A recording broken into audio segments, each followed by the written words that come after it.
Boker Tov. Okay, Tov. How are you? So today's daf is daf Yud Zayin, and we'll start with the Mishnah on the bottom of daf Tez Zayin Amud Beis. We had learned before in the Mishnah that when a person enters into the Beis Hamikdash, he does prostration, which is ishtachavah 13 times. Heichan hayu ishtachavos ha'elu. The Mishnah wants to know where does he perform and implement this mitzvah of ishtachavah. Arba b'tzafon, Arba b'darom, Sholosh b'mizrach, Shtayim b'marav. Keneged Shloshasar shiarim. So there were 13 gates around the Azara, and anytime he entered into any of these gates, he would be mishtachaveh. And there were 4 in the tzafon, 4 in the darom. That means when he entered in from the east, and he would turn towards his right, that would be towards the tzafon. And there were 4 shi'arim, and we'll get into details about the names of these shi'arim. If he turned, on the other hand, to the left, he'd be going south. If he continues forward, he's going west. And on this section where he enters into the Mikdash, which is on the east, there are three shi'arim. So we go from 4 and 4, which is Safon and Darom, to 3 in the east and down to 2 in the west. All told, we've got 4 plus 4 is 8. 8 plus 3 is 11. 11 plus 2 is 13. Keneged Shloshasar Shi'arim. And this is the opinion of our Mishnah. We'll see another opinion in the Sugya. The Mishnah tells us, Dromiim, that the gates that were on the Darom side, which we said there were 4 of them, were smuchim lamarav. In other words, when you came in from the east and you turned right towards the tzafon and left towards the darom, and now you're on the eastern side. If you move forward, you are moving towards the west, towards the Kodesh Kadoshim. And the 4 gates that were on the southern side were towards the west. And they are the Shara Delek. First, the Shara Elyon. Shara Elyon means it's all the way on top, meaning all the way near the Kodesh Kadoshim, as far west as you can get. The Shara Delek, Shara B'choros, and the Shara Mayim. V'lo menikur shmo Shara Mayim, shebo machnitzim tzluchis. Tzluchis is a jug, and they inserted it into this water. And now for today's daf on daf Yud Zayin, shel nisach hamayim b'chat, that on Sukkos they took this tzluchis and they did the process of nisach hamayim on Chag HaSukkos. Eliezer ben Yaakov Omer, he gives another explanation for this name, Bo Hamayim Mipfachim. And the word pachia means to trickle. V'asidim lios yotzes mitachas miftan habayis. Now this line in the Mishnah is going to be the jump-off point for a very long Agadita that we'll study today about what's going to happen in the future. And that although at the time of the Mikdash, the mayim, the waters, were going slowly, but in the future, they will issue forth in a very strong current, as we'll see through Tanakh. Now, on the opposite side of these 13 sha'arim, lu'masam, bitsafon, smuchim b'marov.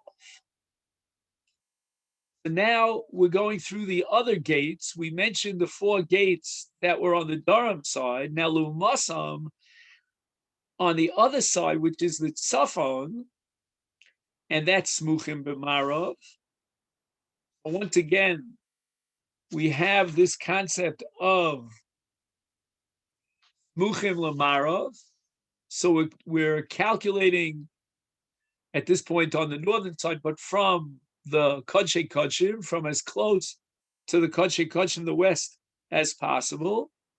And again, we have 4 sha'arim: Sha'ar Yechanya, Sha'ar HaKarban, Sha'ar HaNoshim, and Sha'ar HaShir. V'loma nikra shmo Sha'ar Yechanya, shebo yotza Yechanya b'galuso. So when the king was sent into Galus, he went through that particular sha'ar. Now, Sheba Mizrach, we said that on the Mizrach side, there were 3 gates, and they are Shar Nikanor and Shnei Pishpishin Hayula. In addition, on the eastern side of the Azara, there were 2 very small, low doorways, which are called Pishpishin. Echad miyamino v'echad mismolo.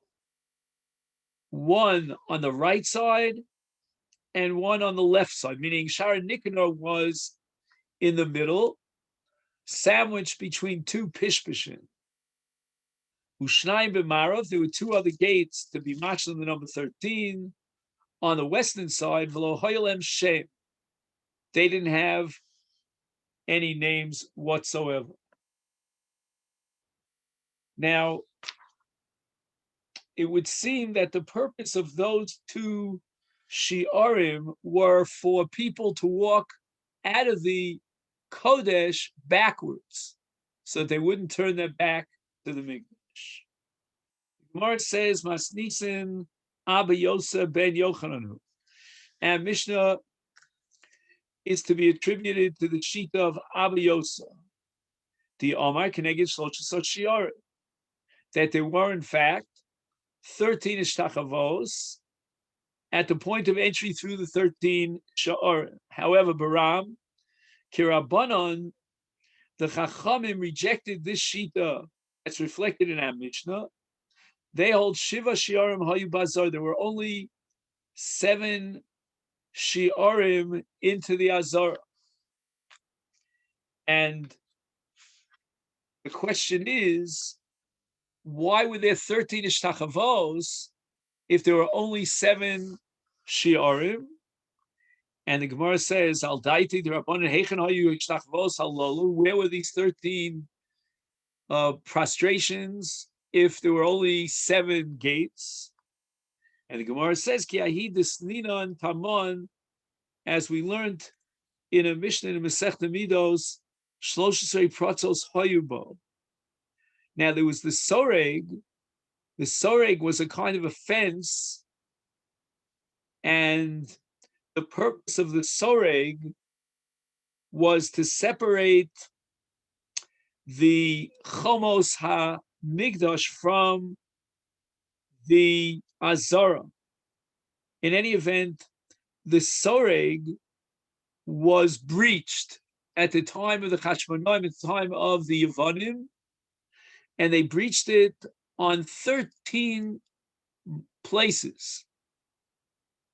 Chazru v'gadrum b'nei Chashmonai, the Chashmonaim came and they reconstructed the fence in those 13 places for Gazru, and in order to commemorate this great success, the triumph over the Yevanim, they decreed that Kenegdam Shloshes Reish Tachavos, that on each breach that was fixed up by the Chashmonaim, they would have a Ishtachava when they got to that point. Now the Mishnah quotes Rabbi Elazar ben Yaakov, And here's where we begin this agadita, this gigantic agadita, about the future of this waterway that's going to begin from the Kodesh Kadoshim. And we start with a pasuk in Zechariah Novi, who's prophesying about the Geula Asida. V'hoya bayomahu yetzu mayim chayim Yerushalayim. On that day, the spring water will issue from Yerushalayim. Tani and Abraisa learns the base Kodesh Kadoshim, that at stage number 1, when this stream of water began from the Kodesh Kadoshim ad haparoches, until the curtain that separated the Kodesh Kadoshim from the Heichal. At this point, the stream of water was very low key. It was kekarne sile vikile. It was only wide enough, like the antenna, that's called karnayim, of these two kinds of snails. However, on the next stage, as the water gains more power and it goes beyond the paroches, paroches ad mizbach hazov, which is a short amount of space, is kekarne chagovim. Now the water gets even more powerful, like the antenna of grasshoppers, which are wider than that of those of the antenna of those snails. Then we get from the Mizbeach Azov in the Heichal ad Azoros, until the Azoros, which includes the Ezras Kohanim, the Ezras Yisrael, and now it's already Kechut Shel Shasi. Now, when you weave a garment, then you have the Shasi. The Shasi are the threads that go up and down your weaving machine. That's called Shasi. And at this point, it's a little bit thicker. But then, min Azoros ad miftan habayis, from the Azoros through the Ezras Nashim and the Chel, beyond the Soreg and so forth and so on, until you get to the entranceway into the Mikdash, is Kechut Shel Erev. Right? Erev is that one string that goes around the Shasi, around and around. And that was a thicker thread. Mikan v'elech kimi pi apach. And now the water continues to flow like the mouth of a jug, which is even wider than the thickness of the Erev. So as we see, clearly the stream of water originating from the Kodesh Kadoshim is going to get more and more intense, wider and wider, and with more of a force. Ksiv, now the Gemara already quotes a pasuk in, I believe it's Yechezkel. Let me just double check. Yeah, a pasuk in Yechezkel. Now, many of the drashos that we're going to have in this sugya about the future are based on 9 prakim in Yechezkel Hanavi that prophesize and describe the end of days. And Yechezkel is shown by a malach a vision of the Bayis HaShlishi. V'hinei mayim mefakim min hakotef hayimanis. So kotef is a side, literally a shoulder, but on the mizrach side, which is called yeminis, of the Beis HaMikdash, the water starts trickling down. And the B'tzeisa each kadim b'kav biyado, vayamad elef ba'ama vayavirenu b'mayim me'afasayim. Okay, so the man leads on the east, and he's got a rod He's got a kli in his hand. It's a measuring rod, and he measures 1,000 amos. And this malach, as he's transmitting his words to Yechezkel, is describing that he led, and Yechezkel speaking in first person, he led me across the water. And at this point, we are much closer to the Beis HaMikdash, and the water has not yet reached its height. It's very low water, and it's me'af asayim. It's ankle deep. Ad karsula. Then the malach is going to measure another 1,000 am. Vayomar elef avirenu b'mayim birkayim. Birkayim means knee water. So now the water is rising. The level of the water reaches his knees. Vayomar elef avirenu mei masnayim. And now the malach measures out another 1,000 amos and takes Yechezkel across the water, ad masnaya. The water at this point has reached, masnaya means the waist. Mikan v'elech, from now on, past this third 1,000th amma, the water is so powerful that vayomad elef nachal asher leuchal lavar. The last 1,000 amma was so deep that it was impossible for me to cross over. Afilu l'biranin Gedola Einam Yecholim Lavar. Biranim is a bira, is a ship. Even a large yacht could not pass through this water. My timer, and where is this derived from? And the pasuk says in Yechezkel, "Vitzi adir lo yavirenu," that at the end of days there'll be a place where the rivers are so wide that even a mighty vessel, a gigantic ship, will not be able to cross over these very, very heavy waters, furiously flowing waters. Mipnei maki go hamayim mei sachu. All right, we'll have two opinions as to what mei sachu. So the pasuk in Yechezkel says that the waters swelled, and these waters are described as sachu. Two interpretations of sachu. Mais me sachu. What is meant by those sachu waters? According to one interpretation, miloshrut. The waters are so furious that it's impossible to swim across the waters. Rav Huna, he wants to give a proof that the word sachu means schia, as we call it in modern Hebrew, swimming. He says the asrin karol shayota sachvana. Here locally, when they talk about swimming, they call it sachvana. So sachvana is a larger form of the word sachu. Sachu is the verb and sachana is the noun. Another proof that this sachu refers to swimming is from a pasuk in Yeshayahu Hanavi. It says, "Uparas yadav b'kirbo kasher yifares hasochel lischos." He will stretch out his hand, the Almighty God, in its midst as a swimmer stretches out to swim. So, ma'u lischos. What does the word lischos mean?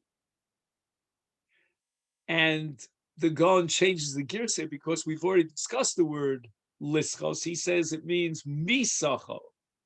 Mesacho. What is the mesacho?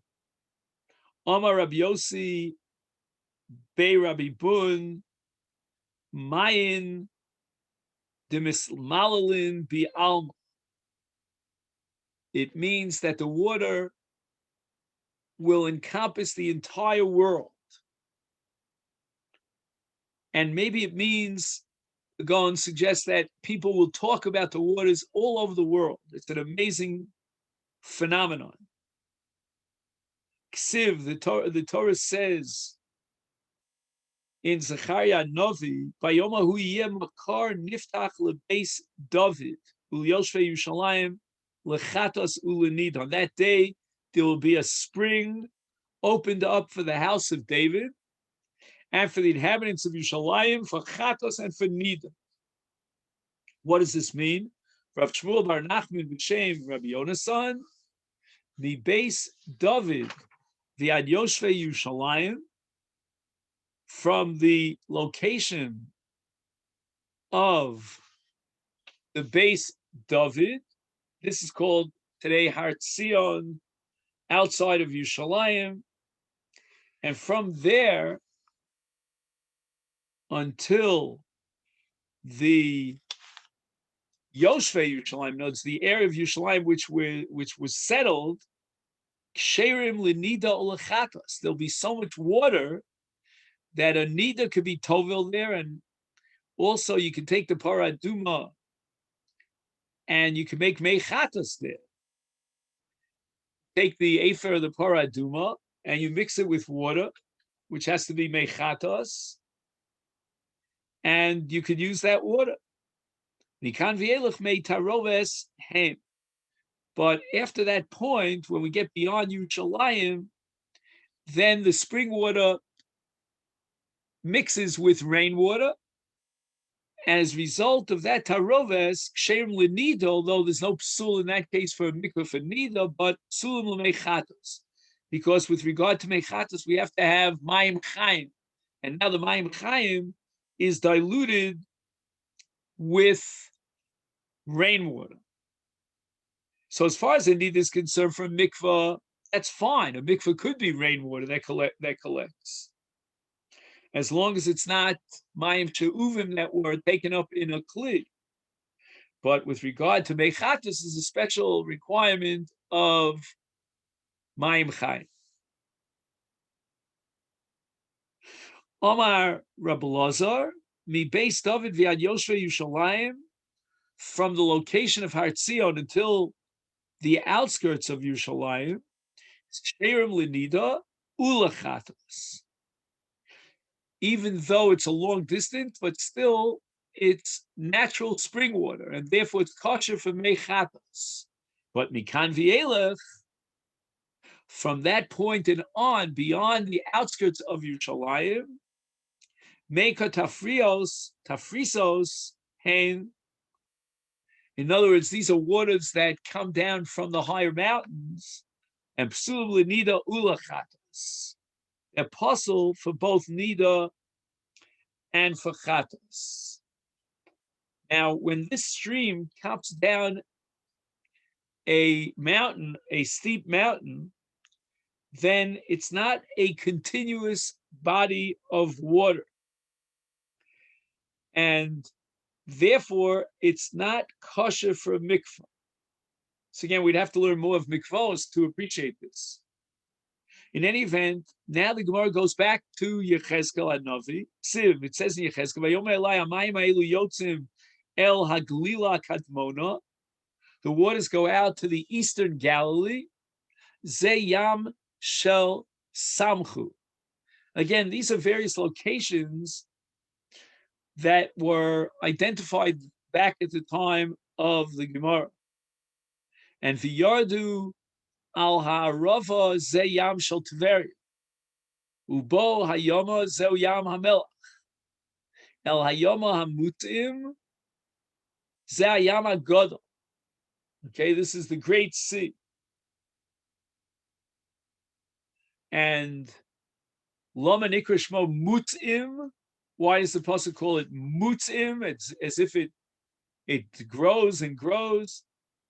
Keneged shtei pa'amim sheyatza, because during 2 periods of time, as punishment for sinners, the water overflowed. Echad b'dar enosh, they began worshiping the idols. V'echad b'dar flaga, when they decided to build the Tower of Babel. Rabbi Elazar b'shem Rab Chanina barishona yatza al Kalbaria.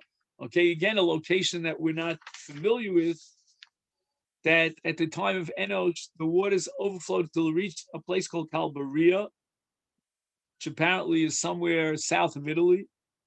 Ubishnia yatza ad kefe barbaria. And after the Dar Flaga, the waters overflowed and reached the Barbary coast, which is somewhere in Africa. Rabbi Acha b'Shem Rab Chanina had a different understanding. He said, "Berishoni yotzad kefei b'Marburia." Even on the first round, after Enosh sinned, the waters reached the Barbary coast. Ubishnia, and by the time we got to the Chet of the Dar Flaga, is Ad Yotza Ad Akko Viad Yafo. They reached the cities of Akko and Yafo, which are seaport cities on the Mediterranean. And how do we know this? Ad po tovo below tosif. Until here you shall reach and no further. Ad Akko tovo below tosif. Until Akko you shall reach and not further. Upo yashis bigaon gelecha. Here, which is called Upo, and Upo and Uko are interchanges, shall your waves flaunt their majesty. Ad Yafo oshis gaon golecha. And it means that the word Ufo is to be read as if it said Yafo, which means that until Yafo, I will allow your waves to flaunt their majesty. So these are cities in the north of Eretz Yisrael. So the Gemara goes back to the water that streams out of the Beis Hamikdash, out of the Kodesh Kadoshim. Nicha Yama Rabba v'Yama D'Milcha. I understand this miracle that the spring reached from the Migdash all the way to the Great Sea, to the Dead Sea, Bishvil Lamatkan, and then it would sweeten. Lamatek means to sweeten the water, but Yama de Tveria, why would the waters have to reach the Tiberias Sea? Yama de Samchu. They were sweet waters in any event.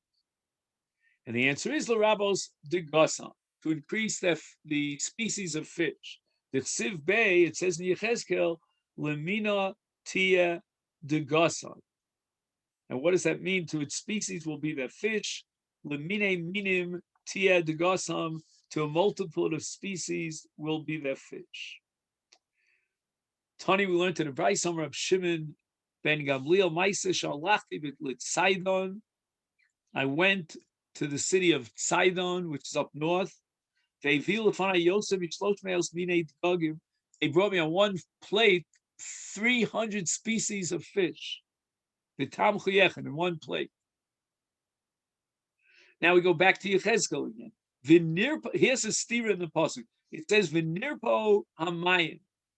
The waters became sweet. Bitzotzav ugva'av, in the swamps and pools. V'lo yerafu lemelach nitnu. V'lo yerafu. They will not be sweetened. Ksiv v'nirpu hamayim. V'yad amris v'lo yerafu hamayim. How do we reconcile this? Will the waters be sweetened or not? Our answer is no. You misunderstood. When it says v'lo yerfenu, v'lo yerafu, it doesn't mean they won't be sweetened. But makom hu shmo, there was a location which is called v'lo yerafu. That was the name of the place. Ksiv. And again, we're going back to the psukim in Yechezkel. V'al hanachal yale al sfaso mizeu mizeh kol eitz machal lo yibolo lehu v'lo yitom peryo lechadashav yivake. Those are the two key words here. So the translation of this pasuk: along the stream, there will rise on its bank, on this side and on that side, all types of food tree. Its leaf will not wither, nor will its fruit give out. By its months, it will yield a new crop.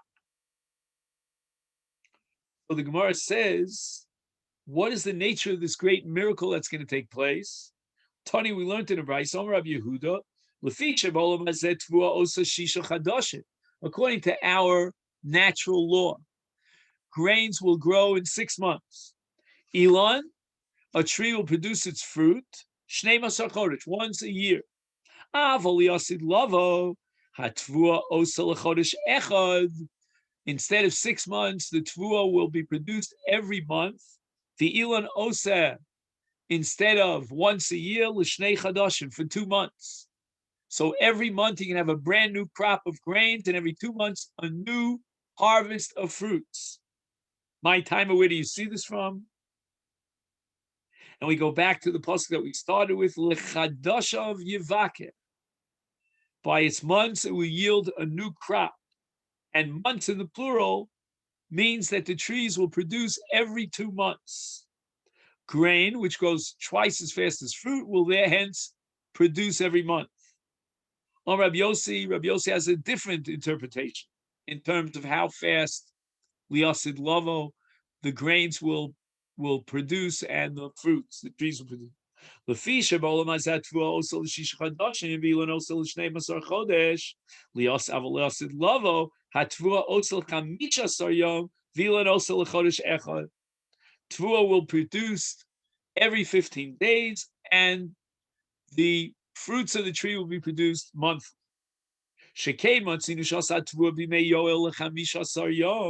There was a great miracle at the time of Yoel HaNavi, that the grain grew within 15 days for Karvi Meno Omer, and they were able to bring the Omer from this brand new crop after 15 days. My time, how do I know this? Because the pasuk says in Sefer Yoel, this is in chapter 2 of Sefer Yoel, it says, Ubnei Tzion gilu v'simchu b'Hashem Elokechem ki nasan lachem es hamoreh litzdaka v'yora lachem geshem moro malkush barishon. So the Bnei Tzion should be glad, they should rejoice in Hashem, because He has given you a teacher for tzedek, for tzedakah, for righteousness. He has brought down rain for you. Now there are 2 rains over here. There's Geshem Moreh and there's Geshem Malkosh. The rain in the early stages is called Yoreh, and the later stage, that's the first stage, is in Cheshvan, and then fast forward 6 months to Nisan, or 5 months to Nisan, and then you get the Malkosh. You get the heavy rains, and that's in the first month, meaning the month of Nisan. So this is the pasuk that Rabbi Yossi quotes. Now, before that, we had Rabbi Yehuda. He quoted a pasuk that the trees will bear fruit every 2 months, whereas Rabbi Yossi says it will bear fruit every month.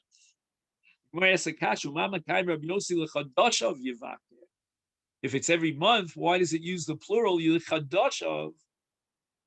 That its months will yield a new crop. Months is a minimum of 2 months, and that would support the Shita Rabbi Yehuda. So the Gemara quotes the end of the pasuk in Yechezkel. Now we're going back to Yechezkel. V'oleu litrufa. I'm sorry, I skipped. Bechol chodesh v'chodesh yeh mevakeh. The Gemara answers that on each and every month there'll be a new crop. So that's what it means. Chadashav yivakeh. Chadashav in the plural means each and every month, but every month will be a new crop. Now, what's v'oleu l'trufa? The leaf will be healing. Here we have a machlokas. Rabbi Yochanan Omar, according to Rabbi Yochanan, tarpe matzis oleha utraf mizona. First of all, he talks about matzis. So what you do is you suck out the juices of the leaf, and that itself is satiating. It's food. And not only that, but Rav Shmuel chad omer lahatir peh shalamala v'chad omer lahatir peh shalamata. That what is the trufa here of these leaves? One say it's for the upper mouth, and that means a person who doesn't have an appetite, he will develop an appetite by sucking the juices out of this leaf. And according to the other opinion, for the lower mouth, meaning for the bowel movement, if he's constipated, it will help for constipation. However, Rab Chanina, Rab Yeshua and Levi, they had a different approach. Anomar lahatir peh akaros, that the peh here is the peh of akaros, meaning the womb of a barren woman will be open as a result of the trufa of this leaf. And chadam alatim per ilmim, that a person who's mute, he will be able to speak as a result of the trufa, the amazing magical power of this leaf. And that concludes the Agadita. And when I mean the Agadita, I mean the Agadita of Tanakh about the end of days and the streams of water and the leaves and fruits and grains and produce.